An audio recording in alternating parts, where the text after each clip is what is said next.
as you were talking about hierarchy and the relationship that conservatives and liberals have towards it, I was wondering whether that formulation is also a kind of attack on individual sovereignty and a kind of tribalism of saying, here are these two groups of people and here's how they relate to hierarchy, here are their characteristics.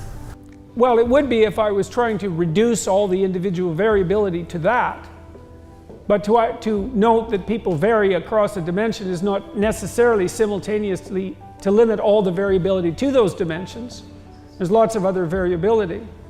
And your question to some degree is whether the act of categorization is in itself a limitation on individual freedom, I think, if you push your question all the way down to the bottom.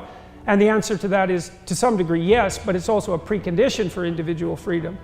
So, is that sufficient? But you sort of do have certain predispositions that you're giving in the same way in which people from political correctness are trying to say this is what it means to be a woman, these are the kind of things that it is expected from a woman to do to defend herself. And it seems to me that you are making a similar claim about this is what conservative people do, and this is how they always relate to hierarchy.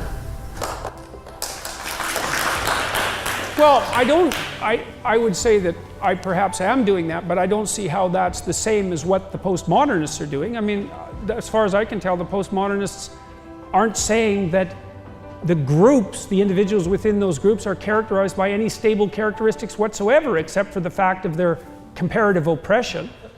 So I don't understand the first part of your argument.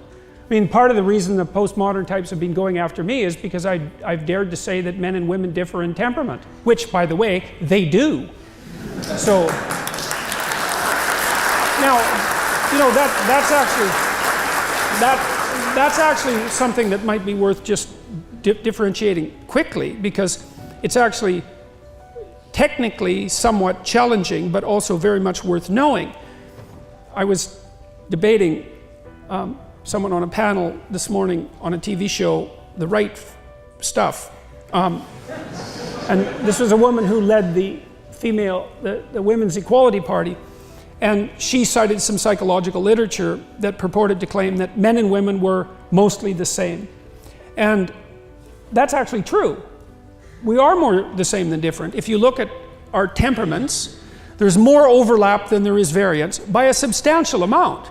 And so even on the temperamental dimensions where there is most difference between men and women, the difference isn't of massive magnitude at the center of the distribution. So for example, women are less aggressive than men, which is, by the way, why they try to commit suicide more often, but are much less lethal in their actions. That's one example, but there are many examples. If you draw a random woman and a random man out of the population, the probability that the man will be more aggressive is 60%. If you bet on the man, you'd win 60% of the time. That's not a walloping difference. It's not 95% of the time. You know, it's a difference that is substantive, it's significant, it's measurable, but it's not large by the standards by which such things are judged. But that's not the point. The point is that most of the activity takes place at the extremes. So out on the tails of the distribution. So here's an example. About 9 out of 10 people in prison are male. Why? Because to be in prison, you have to be the most aggressive person, let's say in 100. Okay. Those differences at the midpoint are large enough so that if you go out to the extremes, 1 in 100 people, you have an overwhelming preponderance of men. And so you can have your cake and eat it too. You can say, well, yeah, broadly speaking, men and women are more the same than different. The overlap is greater than the disjunction. But that's not relevant if what's being selected is often at the extremes, and it often is. So for example, with regards to engineering, there's a fair bit of evidence that people who are more interested in things than in people become engineers. Now, that's not really going to be, what is that, shocking? Are you shocked by that? You shouldn't be shocked by that, right?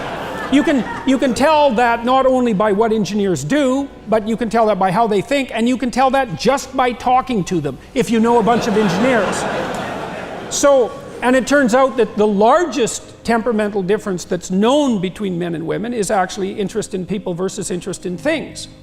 And so it has nothing to do with competence, but it has a lot to do with interest. And because you have to be very interested in things to go be an engineer, because that's all you're going to be doing if you're an engineer, then only those people who are extremely interested in things tend to become engineers. And most of them are men. And that's why even in places like Scandinavia, where a tremendous amount of effort has been put into flattening the sociocultural landscape, and successfully, by the way, there's still a preponderance of male engineers. And there's a preponderance of female nurses. And no matter how much sociological gerrymandering goes on, those statistics have remained quite intractable over about a 15-year period. And so there are differences. They're not massive. And then you might ask, well, are those sociocultural or biological? It's like, well, that's a hard question to answer, because it depends on how much variability there is in the sociocultural landscape, because the proportion by which something is biological versus sociocultural varies with the sociocultural landscape. That's a complicated thing to digest, because you think of those things as fixed, but they're not. So, but what we have demonstrated quite clearly, and this is mainstream science despite the fact that people don't like it, this test has already been done. So we developed a personality model that's pretty stable across cultures, purely derived from statistical processes, an atheoretical model if there ever was one, and quite an unattractive model because of that conceptually, but that's beside the point. Then we saw cross-culturally whether there were differences in the fundamental temperaments of men and women, and the answer was yes, cross-culturally, quite robust. Women are higher in the experience of anxiety and emotional pain, and they're more compassionate and agreeable. Those are the big differences, and they're differences of a magnitude that I already pointed out. Then the next question is, well, to what degree is that biological versus sociocultural? And it's complicated because that variable depends on the sociocultural landscape, but we'll put that aside. You can determine that by stacking up countries from those who have done everything they possibly can to flatten out the sociocultural landscape in relationship to gender, to those who haven't, that are still very stratified by sex. And then what you do is you look at the magnitude of the temperament differences in keeping with the variability that those countries have in terms of their sociocultural egalitarianism.